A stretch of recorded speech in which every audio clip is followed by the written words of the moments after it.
நோவாவை நோக்கி, நீயும் உன் வீட்டார் அனைவரும் பேழைக்குள் பிரவேசியுங்கள். இந்த சந்ததியில் உன்னை எனக்கு முன்பாக நீதிமானாக கண்டேன். பூமி மீதெங்கும் வித்தை உயிரோடை காக்கும் பொருட்டு நீ சுத்தமான சகல மிருகங்களிலும் ஆணும் பெண்ணுமாக எவ்வேழு ஜோடும், சுத்தமில்லாத மிருகங்களில் ஆணும் பெண்ணுமாக ஒவ்வொரு ஜோடும், ஆகாயத்து பறவைகளிலும் சேவலும் பேடுமாக எவ்வேழு ஜோடும் உன்னிடத்தில் சேர்த்துக்கொள். இன்னும் 7 நாள் சென்ற பின்பு 40 நாள் இரவும் பகலும் பூமியின் மேல் மழையை வர்ஷிக்க பண்ணி, நான் உண்டாக்கின ஜீவ ஜந்துக்கள் அனைத்தையும் பூமியின் மேல் இராதபடிக்கு நிக்கிரகம் பண்ணுவேன் என்றார். நோவா தனக்கு கர்த்தர் கட்டளையிட்டபடியெல்லாம் செய்தான். ஜலப்பிரளயம் பூமியின் மேல் உண்டான போது நோவா 600 வயதாயிருந்தான். ஜலப்பிரயத்துக்கு தப்பும்படி நோவாவும் அவனோட கூட அவன் குமாரரும் அவன் மனைவியும் அவன் குமாரரின் மனைவிகளும் பேழைக்குள் பிரவேசித்தார்கள். தேவன் நோவாவுக்கு கட்டளையிட்டபடியே சுத்தமான மிருகங்களிலும் சுத்தமில்லாத மிருகங்களிலும் பூமியின் மேல் ஊறும் பிராணிகள் எல்லாவற்றிலும் ஆணும் பெண்ணும் ஜோடு ஜோடாக நோவாவினிடத்தில் பேழைக்கு உட்பட்டன. 7 நாள் சென்ற பின்பு பூமியின் மேல் ஜலப்பிரளயம் உண்டாயிற்று. நோவாவுக்கு 600 வயதாகும் வருஷம் 2ஆம் மாதம் 17ஆம் தேதியாகிய அந்நாளிலே மகா ஆழத்தின் ஊற்றுக்கண்களெல்லாம் பிளந்தன, வானத்தின் மதகுகளும் திறவுண்டன. 40 நாள் இரவும் பகலும் பூமியின் மேல் பெருமழை பெய்தது. அன்றைய தினமே நோவாவும் நோவாவின் குமாரராகிய சேமும் காமும் யாப்பேத்தும் அவர்களுடனே நோவாவின் மனைவியும் அவன் குமாரரின் 3 மனைவிகளும் பேழைக்குள் பிரவேசித்தார்கள். அவர்களோடு ஜாதி ஜாதியான சகலவித காட்டு மிருகங்களும் ஜாதி ஜாதியான சகலவித நாட்டு மிருகங்களும் பூமியின் மேல் ஊறுகிற ஜாதி ஜாதியான சகலவித ஊரும் பிராணிகளும் ஜாதி ஜாதியான சகலவித பறவைகளும் பலவிதமான சிறகுகளுமான சகலவித பட்சிகளும் பிரவேசித்தன. இப்படியே ஜீவ சுவாசமுள்ள மாம்ச ஜந்துக்களெல்லாம் ஜோடு ஜோடாக நோவாவின் இடத்தில் பேழைக்குள் பிரவேசித்தன. தேவன் அவனுக்கு கட்டளையிட்டபடியே ஆணும் பெண்ணுமாக சகலவித மாம்ச ஜந்துக்களும் உள்ளே பிரவேசித்தன. அப்பொழுது கர்த்தர் அவனை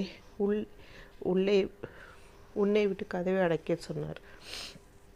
ஜலப்பிரளயம் 40 நாள் பூமியின் மேல் உண்டான போது ஜலம் பெருகி பேழையை கிளம்ப பண்ணிற்று. அது பூமியின் மேல் மிதந்தது. ஜலம் பெரு வெள்ளமாகி பூமியின் மேல் மிகவும் பெருகிற்று. பேழையானது ஜலத்தின் மேல் மிதந்து கொண்டிருந்தது. ஜலம் பூமியின் மேல் மிகவும் அதிகமாக பெருகியதனால் வானத்தின் கீழ் எங்கும் உள்ள உயர்ந்த மலைகளெல்லாம் மூடப்பட்டன.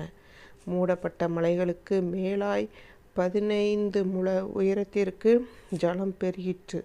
அப்பொழுது மாம்ச ஜந்துக்களாகிய பறவைகளும் நாட்டு மிருகங்களும் காட்டு மிருகங்களும் பூமியின் மேல் ஊறும் பிராணிகள் யாவும் எல்லாம் நர ஜீவன்களும் பூமியின் மேல் சஞ்சரிக்கவைகள் யாவும் மாண்டன. வெட்டாந்தரையில் உண்டான எல்லாவற்றிலும் நாசியிலே ஜீவ சுவாசம் உள்ளவைகள் எல்லாம் மாண்டு போயின. மனுஷர் முதல் மிருகங்கள் ஊரும் பிராணிகள் ஆகாயத்து பறவைகள் பரியந்தமும் பூமியின் மேல் இருந்தன. உயிருள்ள வஸ்துக்கள் யாவும் அழிந்து அவைகள் பூமியில் இராதபடிக்கு நிக்கிரமாகின. நோவானோட பேழையில் இருக்க உயிர்களும் மாத்திரம் காக்கப்பட்டன. ஜலம் பூமியின் மேல் 150 நாள் மிகவும் பிரவாகித்து கொண்டிருந்தது.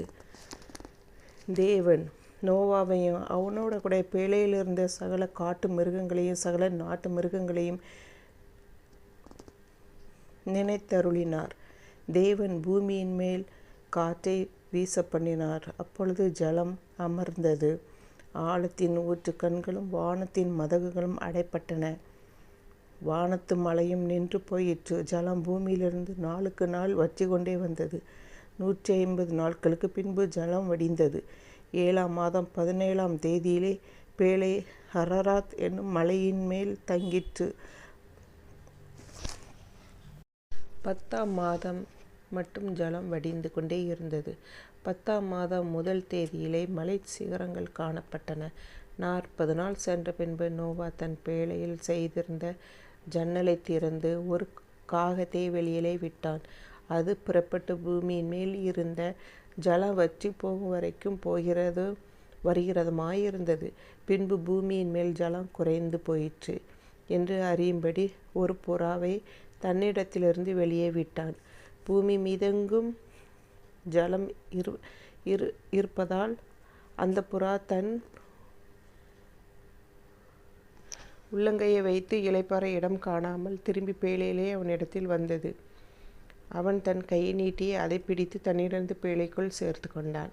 பின்பு 7 நாள் பொறுத்து மறுபடியும் புறாவை பேழையிலிருந்து வெளியே விட்டான். அந்த புறா சாயங்காலத்தில் அவனிடத்தில் வந்து சேர்ந்தது. இதோ அது கொத்தி கொண்டு வந்த ஒரு ஒலிவ மரத்தின் இலை அதன் வாயில் இருந்தது. அதனாலே நோவா பூமியின் மேல் ஜலம் குறைந்து போயிற்று என்று அறிந்தான். பின்பும் 7 நாள் பொறுத்து அவன் புறாவை வெளியே விட்டான். அது அவனிடத்துக்கு திரும்பி வரவே இல்லை. அவனுக்கு 601 வயதாகும். வருஷத்தில் 1 மாதம் 1 தேதியிலே பூமியின் மேல் இருந்த ஜலம் வற்றி போயிற்று. நோவா பேழையின் மேல்தட்டை எடுத்து பார்த்தான். பூமியின் மேல் ஜலம் இல்லாது இருந்தது. 2ஆம் மாதம் 27ஆம் தேதியிலே பூமி காய்ந்திருந்தது. அப்பொழுது தேவன் நோவாவை நோக்கி, நீயும் உன்னோட கூட உன் குமாரரும் உன் குமாரத்தையும் உன் மனைவியும் பேழையை விட்டு புறப்படுங்கள். உன்னிடத்தில் இருக்கிற சகலவித மாம்ச ஜந்துக்களாகிய பறவைகளையும் மிருகங்களையும் பூமியின் மேல் ஊறும் சகல பிராணிகளையும் உன்னோட கூட வெளியே வரவிடு. அவைகள் பூமியிலே திரளாய் வர்த்தித்தது. பூமியின் மேல் பலுகி பெருக கடவுது என்றார். அப்பொழுது நோவாவையும் அவன் குமாரரும் அவன் மனைவியும் அவன் குமாரரின் மனைவிகளையும் புறப்பட்டு வந்தார்கள். பூமியின் மேல் நடமாடுகிற சகல மிருகங்களும் ஊறுகிற சகல பிராணிகளும் சகல பறவைகளும் ஜாதி ஜாதியாய் பேழையிலிருந்து புறப்பட்டு வந்தது. அப்பொழுது நோவா கர்த்தருக்கு ஒரு பலிபீடம் கட்டி சுத்தமான சகல மிருகங்களையும் சுத்தமான சகல பறவைகளிலும் சிலவற்றை தெரிந்து கொண்டு அவைகளை பலிபீடத்தின் மேல் தகன பலிகளாக பலியிட்டான். சுத்த வாசனையாக கர்த்தர் முகர்ந்தார். அப்பொழுது கர்த்தர், இனி நான் மனுஷன் நிமித்தம் பூமியை சபிப்பதில்லை. மனுஷனுடைய இருதயத்தின் நினைவுகள் அவன் வயது தொடங்கி பொல்லாததாயிருக்கிறது. நான் இப்பொழுது செய்தது போல இனி சகல ஜீவன்களையும் சங்கரிப்பதில்லை. பூமியிலுள்ள நாளளவும் விதைப்பும் அறுப்பும் சீதனமும் உஷ்ணமும் கோடை காலமுமாய் மாறி காலமும் பகலும் இரவும் ஒளிவதில்லை என்று தம்முடைய